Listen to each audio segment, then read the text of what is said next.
ગિજરાજભાઈ સોલંકી જે આપણને ખરેખર આ આંદોલનમાં આપણે આટલો બધો આપણને સહકારોને કે હું અહીંયા જ્યાં સુધી ખેડૂતને ન્યાય નહીં મળે, સરકાર લેખિતમાં નહીં આપે ત્યાં સુધી હું તમારી સાથે રહી. એમનું ભવ્ય સ્વાગત. હવે તાળીઓ હાથ ફરી જાય એટલી વગાડો.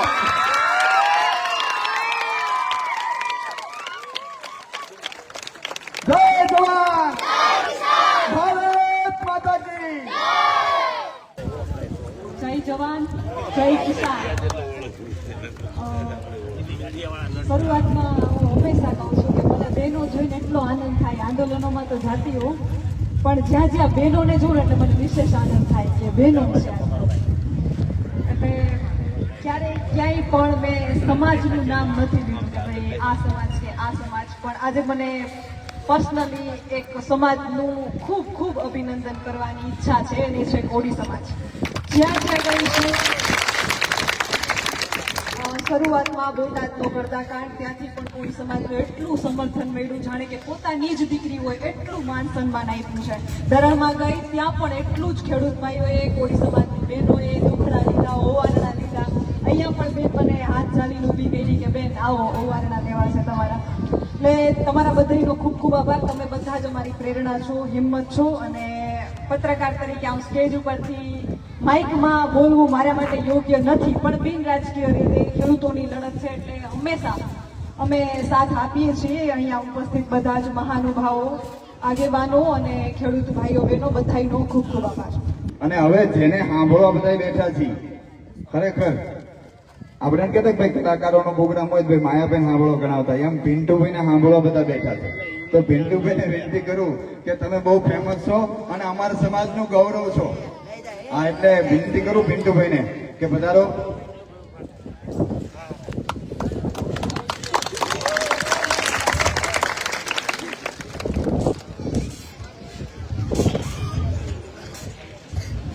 જય જવાન, જય જવાન, ભારત માતા કી. આમ તો ખરેખર ગુજરાત સોલંકી અહીં બેઠો હોય એટલે મારે જાદુ ના કહેવાય, કારણ કે આપણો સૂર્ય તો ઈ જ છે, આપણે સૌ પણ જાણીએ છીએ. પણ આ તકે હું એટલું કહીશ કે જો પ્યાસે કી પ્યાસ ના બુझा सके वो नीर नहीं, रण में जो हार मान ले वो आ खेडूत नहीं. सत्ता पर बैठने वाले कभी किसी भ्रम में ना रहे, सत्ता किसी के बाप की जागीर नहीं. એટલે હું આ તકે એટલું જ કહીશ કે અમે સતત 11 દિવસ સુધી સાણંદ તાલુકાના ધરણ ગામે આંદોલન કર્યું. 11મા દિવસે ખેડૂતોની જીત થઈ. માત્ર આ ધરણ ગામના ખેડૂતોની જીત નથી, પણ સમગ્ર ગુજરાતના ખેડૂતોની હતી ને એ જીત ત્યાં ધરણ ગામથી ચાલુ થઈ હતી. આજે નહીં તો કાલે ઓલી કહેવત છે ને કે વારા ફરતી વારો ને મેં પછી ગારો આવવાનો જ છે. ધરણ ગામે જીત થઈ, કાલે સવારે તમારી પણ જીત થવાની છે. એટલે એકતા રાખજો. બાકી રાજકીય લોકો, ભાજપના ભૂંડ ભક્તો ઘણા બધા તોડવા આવશે. હું પેલા એક ચોક પાડી દઉં, હું કોઈ રાજકીય પક્ષ સાથે જોડાયેલો નથી. એટલે કાલ હવે કોઈ એમ કે મારો બેટો આવ્યો તો ભાજપની ખોદણી કરીને જો, તો હું જાહેરમાં કહીશ જે સત્તા પક્ષ હોય ને, જેની ચાલુ સરકાર હોય ને એનો જ વિરોધ થાય ને. ઓલી કહેવત કે માગ્યા વગર તો માય નાખી છે, એવડી જેની કાયા અત્યારે સત્તા હે ને એની કાયા અત્યારે આપણે માગવી. પણ જો માગે નહીં મળે ને તો આ ખેડૂતની તાકાત છાતી ઉપર પગ મેલી અને પણ છૂટાવી શકાય. આપણે એ તાકાત દેખાડવી પડશે. ત્યાં લગન આપણે ભજન કીર્તન ગાઈશું, ત્યાં લગન ગાઈશું. ભજન કીર્તન ગાવે કઈ દાડા વળવાના નહીં. હું જાણે આવ્યો ને ત્યારે બારું ભાઈ હું કહેતો હતો ત્યાં મહિલાઓ જ્યાં 15 દાડા બેઠી છે ને, બીજી 3 મહિના બેહી છે ને તોય કઈ નહીં થાય. આનો જે ધારાસભ્ય સ્થાનિક કિરીટ કરી નામ હે ને, શું હે કિરીટસિંહ ડાભી, આના સ્થાનિકનો વિરોધ ચાલુ કરો. જે લોકસભાનો સાંસદ હોય ને એનો ચાલુ કરો. અમારી ઘોડે અમિત શાહનો મરેશિયા ચાલુ કરો ને તાણે આ તમારી જીત થશે. બાકી આવડી ભજન કીર્તન ગાય કોઈ ભગવાન એના હવાલા. આ તમને હું ખુલ્લું કહું. બાકી ક્યાં લગન આપણે આવું કરશું. એમને જ એમ થશે કે બેટા ભલન બે હિર્યા. મોદી સાહેબ કહેતા હોય કે મારી બેનીને તકલીફ પડે ને ત્યારે એમના ભાઈને પત્ર લખજો. આ તમારી બોનું 15 દાડે ના બેઠી મારે તમારા બની બેઠા. આ તમારા બની આ તમારી બોનું તો ઠીક પણ ઓલા તમારા બની બેઠા એનું શું? તો આ તમને દેખાતું નહીં? ખરા તાપની અંદર આ બેઠા. તો આ દેખાવું જોઈએ ને કે ના દેખાવું જોઈએ? આ ગુજરાત સોલંકીનું જે બોર્ડ મારેલું છે આ બિન રાજકીય સંગઠન. આ ઘણી વખત કીધું આગેવાનોએ પણ કોઈ પણ રીતે તમે વિચાર કરો. કોઈ પણ સંગઠન ચાહે કોંગ્રેસ હોય, ભાજપ હોય, આમ આદમી હોય, એનું જયારે ખેડૂત તરફી આવશે ને ત્યારે તરત કહેશે કે આ તો મારું હારું કોંગ્રેસ વાળાનું હોય, આ તો આમ આદમી વાળાનું હોય. પણ જયારે આવડી ખેડૂતનું હશે ને ત્યારે એક બેટીનો બાપ એમ નહીં કે આ કોંગ્રેસ ભાજપ કે આમ આદમીનું હોય. આ માત્ર ખેડૂતનું હોય. કેમ અત્યારે કોઈ સમર્થનમાં ના આવતા? આ જગતનો તાપ છે, આ જગતનો બાપ છે જે રાત દિવસ મહેનત કરી તાજ તડકો વેઠી અને આ વાંઢાઓના પેટ ભરે છે. આ મોદીને શું ખબર પડે કે પરિવારની પીડા શું હોય? જેને પરિવાર હોય ને એને ખબર પડે પરિવારની વેદના શું હોય. બાકી કોઈ વાંઢા માણસ ખબર પડે કરી? આપણે તો એને દેશ ચલાવવાની દીધો હોય, આપી દીધો ને. આ ટકા તમારા ગામનો કોઈ ભણેલો ગણેલો બૈરા છોકરા વાળો હોય તો એને ખબર પડે કે ના પડે કે વેદના શું હોય? પડે ને. આ જે બેઠા એ લગભગ બધા ઓબીસી સમાજમાં એને થશે. ઓબીસી છો ને બધા હાથ ઊંચો કરો તો આપણે હારે કેટલો અત્યાચાર થાય ખબર હે? માત્ર ને માત્ર ઓબીસી નો બેંક મત લેખા ઉપયોગ કરવામાં આવે. પણ આપણને કઈ લેવા દેવા ખરું કે? આપણે તો ચૂંટણી આવી 5000 આલ્યા મત આલો ભાજપને. આ કર્યું હે. જો આ ના કર્યું હોત ને તો આ મારી માતાઓને અત્યારે બે હવના તાળા ના હોય, અત્યારે ભજન ના ગાતા હોય. આવું ચા લગન આપણે કરશું. આવનારી પેઢીઓ તમને ગાળ્યું દેશે, ધ્યાન રાખજો. મારી કરવી હશે પણ ખોટી કદાપી નહીં હોય. આવનારી પેઢી તમને ગાળ્યું દેશે કે જયારે અમારા હક અધિકાર અમારા ખેતરમાં પાઇપો નખાતી હતી, 20 લાઈનના થાંભલા નખાતા, ત્યારે અમારા મા બાપ ઘરે શાંતિ લોતા હતા ને એના કારણે અમારી અદાલત. આવું આવતીકાલે ના થાય ને એ જવાબદારી તમારી છે. અમે માથામાં કફન બાંધી નીકળ્યા છીએ કે સમાજ માટે, ખેડૂતો માટે. અમારી માતાએ બેને જન્મ આપ્યો. જો સમાજ માટે, ખેડૂત માટે એક મરી જશે ને તો એક રહેવાનો. આ ચોખ્ખું કરીને અમે નીકળેલા છીએ. નકર શૈલેષ બેન ઉપર હુમલો થયો બધા જાણો હો ને. 10 દિવસ જ થયા. એની પહેલા મારા ફોન આવ્યા, 2 ફોન મારા માર્યા. ત્યારબાદ શૈલેષભાઈનો શરીર મારી. આમાં જો કદાચ ફોન મેં ઉપાડ્યો હોત તો શૈલેષ ભજની જગ્યાએ હું હોસ્પિટલમાં પડ્યો હોત. પડ્યો હોત ને. આ અમે લડવા નીકળ્યા છીએ એ અમારા માટે નીકળ્યા છીએ કે સમાજ માટે નીકળ્યા છીએ? ખેડૂતો માટે નીકળ્યા છીએ, સમાજ માટે નીકળ્યા છે. સમાજની અમને બળતરા હે ને એટલે અમે નીકળ્યા છીએ. કે કારણ કે જો બધા પોતપોતાના પરિવારનું કરીને બેસી જશે તો આ સમાજ માટે કોણ અવાજ ઉઠાવશે? આ સમાજ આટલો તો ખાડામાં હે, હજુ આથી કુવામ નાખવાનો હે, કુવામ નાખવાનો હે. તો આપણા માટે આપણે નહીં બોલી તો આપણા માટે કોઈ બીજો બોલશે? જયારે તમે ભગવાન કાયમ દુઆ માંગો ને ત્યારે ભગવાન પોતે ના આવતા, એ બીજા વ્યક્તિને તૈયાર કરે. જેમ તમે આંદોલનકારીને તૈયાર કર્યા એવડી આ ભગવાન જ નીકળેલા. કારણ કે હવે પાછલો ઘરો ભરાઈ ગયો હવે ફૂટવાની તૈયારીમાં હવે. પણ એ તારે તમે બધા એક થઈ લડશો ને તાણે પૂછશે. બાકી તાલીઓ પાડી અને જય શ્રી રામ વાર્તા પૂરી ઘરે જઈને શીશડી ખાઈને હોઈ ગયા. આવું કરશો તો મેળ આવવાનો હો. એટલે પોતપોતાની રીતે દરેકે અવાજ ઉઠાવવો પડશે. અને ખાસ કરી કાજલબેન સુવાએ કોળી સમાજનો આભાર માન્યો ને એટલે મને આ ટકા બેન આંદોલન યાદ આવી ગયું. આંદોલન કોળી સમાજનો આભાર માન્યો બેન. આ કોળી સમાજ બેન એટલો ભોળો હોય ને કે જેના કારણ એના હાથે અંબાણી પર બેહારી હતા અને જેના કારણ એના ગધાડા ઉપર બેહારી હતા. બેહારી હતા ને આ જ સમાજ રાજુ કરોપડાના હાથીને અંબાણી પર બેહાર્યો હતો. બેહાર્યો હતો ને પણ એને આ કોળી સમાજના ખાડા બેહારી દીધો.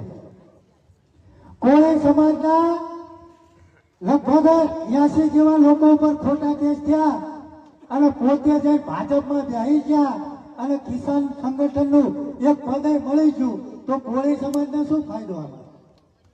કોળી સમાજને કઈ ફાયદો ખરો? એમની સાથે આંદોલનમાં રહ્યા. એમની સાથે 95 કે 80 લોકો જેલમાં ગયા, ખોટો કેસો થયા. પણ આ જ કોળી સમાજનો આ રીતે બેન ઉપયોગ થતો આવે.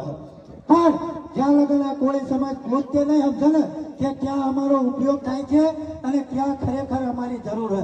હું તો આજ માતા બહેનોને કહીશ કે ખરેખર જ્યાં સુધી આપણો સમાજનો વ્યક્તિ આંદોલનની અંદર ખેડૂત આ કોઈ સ્થાનિક બીજા સમાજનો હોય ને તોય વાંધો નહીં, તોય આપણે એના સમર્થનમાં એ પણ ક્યાંક તમારો ઉપયોગ ના થતો હોય ને એ ધ્યાન રાખવાની જવાબદારી પણ તમારી. માત્ર આ કોળી સમાજનો ઉપયોગ કરવામાં આવે એટલે ખરેખર હર હંમેશા આ જ રીતે ચાલ્યું આવે અને આ જ રીતે ના ચાલ્યું આવે એની ધ્યાન રાખવાની જવાબદારી તમારી છે. અને મોદી સાહેબને હું કહું છું કે તમારી બોવાનું અમલ તમે પત્ર લખી ધરી રહી. પણ અમે તો હું અહીં જાહેરમાં કહું કે કાલે મોદીના મનસ્યા ગાવાનું ચાલુ કરો. કારણ કે જાહેરની વાને રાનવઘર જીભનો માનેલો ભાઈ આવ્યો તો તારા આ તો તમને બોલું કરીને ખંભા ઉપર બેહારી હે ને. બોલો, તમે નહીં બોલો ને તો આથી ભોંડી દશા આવવાની તમારી. તમારો વોટ તરીકે જ ઉપયોગ થાય હે. બોલું કે ને તારો બોલું એક વ્યાજ હથિયાર થઈ જાય કે મોદીએ મને બોલ કીધી. પણ તમારો ઉપયોગ થાય એ તમે જુઓ. આ ગેસ પાઇપલાઇન ને હારી તો મોદી ના બોલો કે મારી બોલો ને અહીંયા ખેતર રવાજો યાના નાખશો. આ કોણ આવ્યો તો કે બિદ્રા સોલંકી. એ શું લેવા આવ્યો? સમાજની પેટમાં બળતરા હતી ને એટલે આવ્યો. નકા અહીં ભાવનગર કેટલું છેટું હોય તમે વિચાર કરો. આજથી વિરાટગામ કેટલું છેટું હોય, અહીં તારાપુર કેટલું છેટું હોય. વિજય બારૈયા એડવોકેટ તે તારાપુર હિનાયા. કોઈનું નથી. સમાજ સિવાય કોઈ આડું આવવાનું નથી. હંમેશા આ વાત યાદ રાખજો. અને અત્યારે તમારા પેવડ હોય ને તો હું તો એ જ કહું કે કાલે વડાપ્રધાનના મનસ્યા ગાવાનું ચાલુ કરો. બાકી આ રીતે ભજન ગાયા કરો. કોઈ હોય ભાઈ તમારું હા ભણવાનું નહીં. વિશ્વાસભાઈ ખોટી વસ્તુ હોય ખોટું વાંચ્યા છો. કેટલા દાડા થયા? 15 દાડા થયા ને. હજુ 3 મહિના બેહો છો કોઈ આવત બંધ ક્યાં ગયું? મહિનો થયો અમારા પછી તો આંદોલન ચાલુ થયું. 11મા દિવસે ડેરણ ગામમાં જીત થઈ તો 1 મહિનો થયો. આ કેમ ના થાય? આ તો 10 ગામના ખેડૂતો હોય ત્યાં તો અમે 4 ગામ ના જતા તો આ સરકારના લેવાના પાણી મારા સડ્યા હતા. કારણ કે અહીંયા હતા અમે એવા કોઈના બાપથી બીકતા નતા. પોલીસ તો અડાણી અબાણીનું ગુલામ સત્ય બધા જાણે છે. પોલીસ મિત્રો અહીંયા પણ હું પોલીસ મિત્રોને કહીશ કે તમારા પેટમાં જે રોટલા હે ને આ ખેડૂતોના હે. એટલે અડાણી અંબાણીના ગુલામ ન બનતા. આ દેશ કૃષિ પ્રધાન દેશ છે. આ દેશ ખેડૂતોની મહેનતથી ચાલે છે. કોઈ કોમ્પ્યુટરની અંદર અનાજ ઉગાડીને દેખાડે અને આ એના ગુલામ બની જવી. આ ખેડૂતો આ કોમ્પ્યુટર વાળાના ગુલામ બની જવી. જો કોમ્પ્યુટરની અંદર અનાજ ઉગાડે તો બની જવી ને. આ દેશ ગમે કોઈ વિકાસ કરશે ને તો કોઈ કાળે અનાજ કોમ્પ્યુટરની અંદર ઉગાડવાના નથી. અનાજ પકાવવા માટે આ ખેડૂતોની જરૂર પડશે અને આ જગતનો તાત અને આ જગતનો બાપ છે. પણ અત્યારે પેલા તો એવું કહેતા હતા કૃષિ પ્રધાન દેશ, તો આપણે એમ કે જય જવાન જય કિસાન વાહે નારા લગાવતા હતા ને, આપણે જ લગાવતા હતા ને. આ કૃષિ પ્રધાન દેશ નથી. આ દેશ જો છે ને ભાઈ ઉદ્યોગપતિનો દેશ છે. પેલા ગોરા અંગ્રેજો હતા. પેલા આપણે કહેતા હતા ને કે આધી રોટલી ખાएंगे देश को बचाएंगे. અત્યારે અડધી રોટલી ખાઈને દેશને નથી બચાવવાનો. અત્યારે આખો બાજરીનો બળો ખાઈ અને આ ભાજપના લુખ્ખા સામું લડવાનું આપણે. આ બધું પેલા શું આધી રોટલી ખાएंगे देश को बचाएंगे. અત્યારે આધી રોટલી ખાવી ને તો હવામાં આવી અને એક ઓલો આવીને ઝાપટ મારીને પાડી દે છે. અત્યારે તો આપણે ગુંડાઓ સામે લડવાનું હોય તો ગુંડાઓ કોઈ ગોતવા નથી જવાના. જે પેલા અંગ્રેજો હતા ને ધોળા અંગ્રેજો એ પેલા આંદોલન કરવાની પરમિશન આપતા હતા. આપણને વાણી સ્વતંત્રનો અધિકાર હે. ડોક્ટર બાબા સાહેબ આંબેડકર આપણને અધિકાર આપેલો હે. આપણને મત દેવાનો અધિકાર કોને આપ્યો? તો કે ડોક્ટર બાબા સાહેબ આંબેડકર. જ્યારે ડોક્ટર બાબા સાહેબ આંબેડકરની આપણે વાત કરીએ ને, કોઈ દલિત હોય તો ખોટું ન લગાડતા હો. ડોક્ટર બાબા સાહેબ આંબેડકરની વાત કરીએ ને ત્યારે મારા બેટા અત્યારે ભાજપ વાળા એમ કે એ તો દલિતોના નેતા. અને અકલ મઠાવો એ દલિતોના નથી, એ ઓબીસી સમાજના હે. જો એ ખરેખર દલિતોના હોય તો ઓબીસી સમાજને 27% અનામત પહેલા ના આવે. એ પહેલા અનામત આવ્યું હોય ને તો આ ડોક્ટર બાબા સાહેબ આંબેડકર હે. એટલે આપણા જાણકારી ભાઈ અત્યારે જે મહિલાઓ બેઠી ને ગુજરાત ભાઈ આ બધી મને જાણકારી ભાઈ લાગે આપણી સમાજમાં. કારણ કે પેલા મહિલાઓ ઘર બહાર નતા નીકળતા અને અમારા નરણ ગામની અંદર તો તમે જો આવ્યા હોય ને તો ખોટું નહીં બોલું, અમે આદમી 2000 હોય ને તો મહિલાઓ 5000 હતી.